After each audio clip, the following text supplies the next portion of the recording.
आननं भूतगणादिसेवितं कपित्थजम्बोफलचारभक्षणम् उमासुतं शोकविनाशकारकं नमामि विघ्नेश्वरपादपङ्कजम्।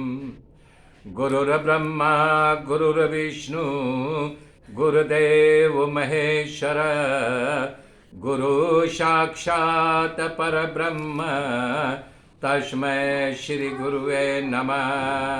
तस्मै श्री गुरुवे नमः। शान्ताकारं भुजगशयनं पद्मनाभं सुरेशं विश्वाधारं गगनसदृशं मेघवर्णं शुभांगं लक्ष्मीकान्तं कमलनयनं योगिविद्यानगम्यं वन्दे विष्णुं भवभयहरं सर्वलोकैकनाथम्।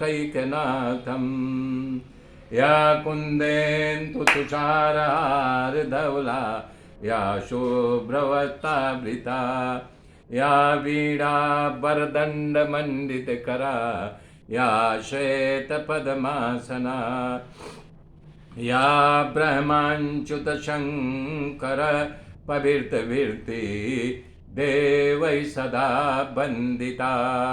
सा मां पातु सरस्वती भगवती निःशेषजाड्यापः निःशेषजाड्यापः। हरिः हरिः ओ श्रीमन्नारायण नारायण हरि हरि श्रीमन्नारायण नारायण हरि हरि श्रीमन्नारायण हे श्रीमन्नारायण नारायण हरि हरि श्रीमन्नारायण नारायण हरि हरि श्रीमन्नारायण नारायण हरि हरि श्रीमन्नारायण नारायण हरि हरि। कल बताया था श्री रामचरितमानस में श्री रामचंद्र जी को वशिष्ठ जी ने निवेदन किया है, करें जप तप नियम जोग निज धर्मा अशुद्धि संभव नाना शुभ कर्मा ज्ञान दया दम तीरथ मज्जन जह लगी धर्म कहत श्रुति सज्जन। आगम निगम पुराण अनेका पढ़े सुने कर फल प्रभु एका। तव पद पंकज प्रीति निरंतर सब साधन कर यह फल सुंदर।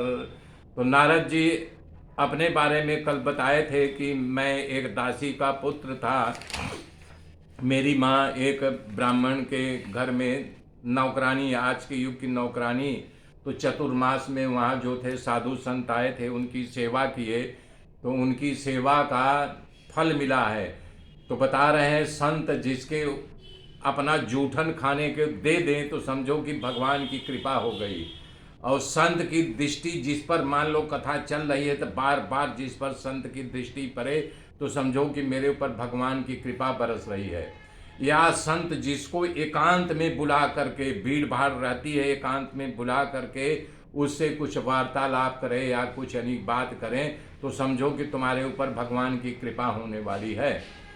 तो बता रहे हैं जब संतों ने उन्हें अपना बलात् जबरदस्ती पत्रावली में जो बचा हुआ था कहा इसको खा जाओ, तब उनका जो है ज्ञान जो त्रिषित था, जो कलुषित था, ज्ञान बुद्धि खुल गई।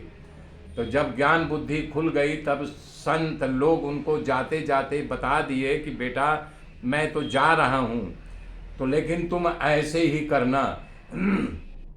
तो बाबा जी लिखे हैं, अरे बिचुरत एक प्राण हरि लेहि और मिलत एक दारुण दुख देहि। जो प्रिय होता है, जैसे मान लो संत जन जब बिछुड़ जाते हैं तो बड़ा दुख होता है, इसी प्रकार से कोई दुर्जन मिल जाता है तो भी बड़ा दुख होता है कि हाय राम, ये दुष्ट व्यक्ति मुझे कहाँ से मिल गया। तो जब संत जाने लगे तो इनको बड़ा दुख हुआ कि हे राम, हे परमात्मा, हे भगवान, इनका मिलन मुझे कब होगा। तो जाते जाते उन लोगों ने इन्हें ज्ञान दे दिया था कि तुम इस ढंग से करना। तो उसी ढंग से मैं ऐसा कर रहा था तो हुआ क्या, नारद जी आगे की गाथा बता रहे हैं कि मैं अपनी माँ का बड़ा लाडला था। माँ मेरे बिना एक क्षण नहीं रहती थी। तो लालन पालन में थी तो बेचारी दासी, जो कुछ मिलता था मेरे लिए खाने पीने का इंतजाम वही करती थी। एक दिन ऐसा हुआ कि भगवान की माया समझ लीजिए कि रात में गाय का दूध दोहने गई और वहाँ पर जैसे काल आके बैठा था, माँ का पैर उस पर सब पड़ा और डंक मार दिया। मेरी माँ की उसमें कोई गलती नहीं थी, ये भगवान की लीला ही थी। मेरी माँ प्राणांत हो गई, कुछ औषधि काम नहीं किया, कोई माँ को बचा। मैं तो एक बालक था, क्या करता। लेकिन वो ब्राह्मण हमारे माता पिता का क्रिया निष्टि किया, उसके शरीर चिता को जलवाया, सब कुछ किया और जो कुछ कर्म करना बाकी था वो कर करके मैं उत्तर दिशा की ओर चल पड़ा। हमको दिशा का भी अनुभव नहीं था, कुछ ज्ञान नहीं था, किससे मिलूंगा, कौन मुझे खाना पीना देगा। भूखा प्यासा चलते चलते कितने नदी नाले गांव डाक गया, मैं प्यास से त्रसित था। तो एक नदी दिखाई दी, मैं नदी के किनारे जब वहाँ बैठ गया तो उसी में स्नान किया, वही जल पी करके, पीपल का पेड़ था वहीं जा करके अपने अंदर में झांकने लगा कि भगवान अब मैं क्या करूं। धीरे धीरे धीरे धीरे धीरे मेरा ध्यान लग गया, हृदय की झांकी खुल गई, मेरे अंदर भगवान का दृश्य दिखाई देने लगा। मैं भाव विभोर हो गया, नारद जी कह रहे हैं। लेकिन जैसे भाव विभेर हुआ तो मेरे अंदर ऐसा नहीं जिज्ञासा प्रकट हुआ कि बाहर प्रभु आकर के खड़े, मेरी आंख खुल गई। मेरी जैसे आँख खुली, मैं देख रहा हूँ वहाँ कुछ नहीं दिखाई दे रहा। मैं तड़पने लगा कि हे प्रभु ये क्या मैंने कर दिया, यदि आँख न खोला होता तो आप मेरे अंदर दिखाई देते। प्रभु फिर मुझे दिखाई दो, प्रभु फिर मुझे दिखाई दो। इस प्रकार से विनय अनुनय करता रहा, लेकिन वो दृश्य दिखाई नहीं दिया। आकाशवाणी हुई कि हे नारद, इस जन्म में मैं तुम्हें नहीं मिलूंगा, तुम्हारे लिए इतना ही मिलना था कि तुम्हारी प्रेरणा को जगाना था। मैं तुम्हें अवश्य मिलूंगा, लेकिन जब ये शरीर तुम्हारा छूट जाएगा तो अगले जन्म में जब तुम शरीर धारण करोगे तो मैं तुम्हारे साथ ही रहूँगा। तो मैं अपने शरीर का, उनके कहे के अनुसार अपने शरीर का निर्वाह भिक्षा मान करके खाता पीता, जहाँ रात गुजारनी होती पेड़ के नीचे, कभी ऐसे अपने जीवन यापन करते करते बहुत समय निकल गया। एक दिन ऐसे जैसे बिजली कौंधती है उसी प्रकार से एक बिजली जैसे कौंधी और हमारा शरीर गिर गया। जब हमारा शरीर गिर गया तो बता रहे हैं कि हमको तो शरीर छूट जाने के बाद कुछ भान नहीं, लेकिन मैं जा कर के ब्रह्मा में ही समा गया। जब उसमें समाहित हो गया तो बता रहे हैं जब फिर प्रलय के बाद जो है सृष्टि की रचना हो गई तो मारीच ऋषियों आदि के साथ मैं भी अपने पितामह के मुख से निकला। तो मेरे पिता ब्रह्मा जी ने मुझे ये वीणा दी है जो 4 सुरों वाली है, सा रे ग म प ध नी। बता रहे हैं षडर ऋषभ गंधार मध्यम पंचम दैवत और निषाद, ये 7 सुरें वाली वीणा ले करके मैं भगवान का गुणगान करता रहता हूँ। हे व्यास जी, तो उन्हीं की देन है कि मैं बेरोक टोक तीनों लोकों में जा सकता हूँ। और भगवान जो मुझे यानी कि चतुर्थ श्लोक के नाम से बताया था वही श्लोक मैं तुम्हें बता रहा हूँ। तो कह रहे हैं ज्ञानम परम गुह्यम में यद ज्ञान समन्वितम सरहस्यम तदगम च गृहाण गदितम मया यावानहम यथा भाव यद्रूप गुण कर्म का तथैव तत्त्वविज्ञानमस्तु ते मदनुग्रहात् अहमेवास्मेवाग्रे नानद्य सत सदपरं पश्चादहं यथेतच्च यो अवयोवशिष्यते सो अम्यहं ऋते अर्थे यत् प्रीते ते न प्रतीयेत चात्मनि तद्युद्यात्मनो मायां यथा माया यथा भासो यथा तमः तथा महान्ति भूतानि भूतेषु चावचेषनु प्रविष्टानि प्रविष्टानि तथा तेषु न तेष्वहम् एतावदेव जिज्ञासं तत्त्वजिज्ञासनुसुनात्मनः अनव्यतिरेकाभ्यं यत्यात् सर्वत्र सर्वथा नाएतमनन्तं समातिष्ठं परमेण समाधिना भवान् कल्प विकल्पेषु न विमिहुति कहिर्चिता। बता रहे हैं नारद जी ये चतुर्थ श्लोकी इसलिए आपका व्यास नाम पड़ा है। व्यास मतलब विस्तार करने वाला। इसी को अर्थ को समझ लीजिए कि भगवान ने क्या किया है। भगवान के गुणों को याद करके आप भगवान के बारे में लिखना शुरू किए। तो व्यास जी ने आप निवेदन किया कि बोला कि आपका आशीर्वाद है। तो ये कहाँ पर बता रहे हैं कि ये कहाँ पर इनको ये ज्ञान दिया है। बता रहे हैं ब्रह्मा नद्याम सरस्वतामाश्मा पश्चिमी तटे। बता रहे हैं भगवान व्यास जी का आश्रम ब्रह्मा नदी सरस्वती के किनारे है। तो कौन सा किनारा? पश्चिमी तटे, क्योंकि पूरब पश्चिम उत्तर दक्षिण होता है। तो बोल रहे हैं पश्चिमी तटे। पश्चिम तट पर उनका आश्रम होता, लंबा होता है कि मान लो पश्चिम में बहुत सारे गांव होंगे, कौन से गांव में उनका निशानी बताओ। तो बता रहे हैं कि जहां पर कि हमेशा ऋषियों का ज्ञान शस्त्र होता रहता है, वहाँ पर बद्री वन, बद्रिकाश्रम, बैरों के बहुत सारे पेड़ हैं। तो वहाँ पर इन्होंने ये भागवत लिखना शुरू कर दिया। तो भागवत लिखते लिखते तो बहुत समय बीत गया होगा। तो रचना करने में बहुत समय लग गया। जब रचना कर चुके थे, वृद्ध हो चुके थे, वृद्धावस्था हो गई थी। तब इन्होंने सोचा कि अब इसको भागवत पुराण को कौन कंठ करेगा। तो लोगों से विचार विमर्श किया कि बोले जो देखो योग को जानता होगा वही इसको साध सकता है, उसी का दिमाग तेज होगा, वही आपके इस पुराण को पूरा कंठस्थ करेगा, उसी के हृदय में बैठेगा। तब व्यास जी ने सोचा कि अरे इस समय तो शंकर भगवान के अलावा कोई जो है योग के जानने वाला नहीं है। तो शंकर भगवान के पास पहुंच गए वेद व्यास जी। बोले प्रभु आप जो है योग को जानते हो। तो शंकर भगवान ने कहा यानी योग तो हमसे ही निकला हुआ है। तो बोले कैसे होता है? बोला उसमें ध्यान लगाना पड़ता है, धारणा बनानी। योग के 8 अंग होते हैं। तब बोले कि ये 8 अंग होते हैं, अगर मैं आपको सरल तरीका बता दूं तो शंकर भगवान बोले जल्दी बताओ जल्दी बताओ। बोले ऐसे नहीं बताऊंगा। बोले तब? बोले तुम हमारे पुत्र के रूप में हमारी पत्नी अरुणी के गर्भ में आओ, तब मैं तुम्हें इस योग की साधना बताऊंगा। तब सुखदेव जी शंकर भगवान सोचे कि भाई हमको इसके बारे में जानना है। तो बोले चलो मैं माता के गर्भ में आ जा रहा। अरुणी माता के गर्भ में आ गए और 16 साल तक गर्भ में टिके रह गए। जब 16 साल हो गया तब क्या करें? बोले भाई बाहर आ जाओ। बोले मैं बाहर नहीं आऊँगा। बोले क्यों? बोले विष्णु भगवान की माया मुझे घेर लेगी, मैं नहीं आऊँगा।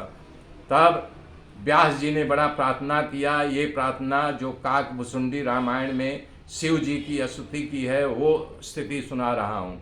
नमामि समीशं निर्माण रूपम विभुम व्यापकम ब्रह्म वेद स्वरूपम निजम निर्गुणम निर्विकल्पम निरीहम चिदाकाशमाकाशवासं भजेहम निराकार ओंकार मूलम तुरीयम गिरा ज्ञान गोतीतमीशं गिरीशम करालम महाकाल कालम कृपालम अगुणागार संसार पारम नतोहम तुषारादि संकाश गौरम गंभीरम मनोभूत कोटि प्रभा श्री शरीरम स्फुरन मौली कल्लोलनी चारु गंगा लसत बाल बालेन्दु कंठे भुजंगा चलत कुंडलम भूसुनेत्रम विशालम प्रसन्नाननं नीलकंठम दयालम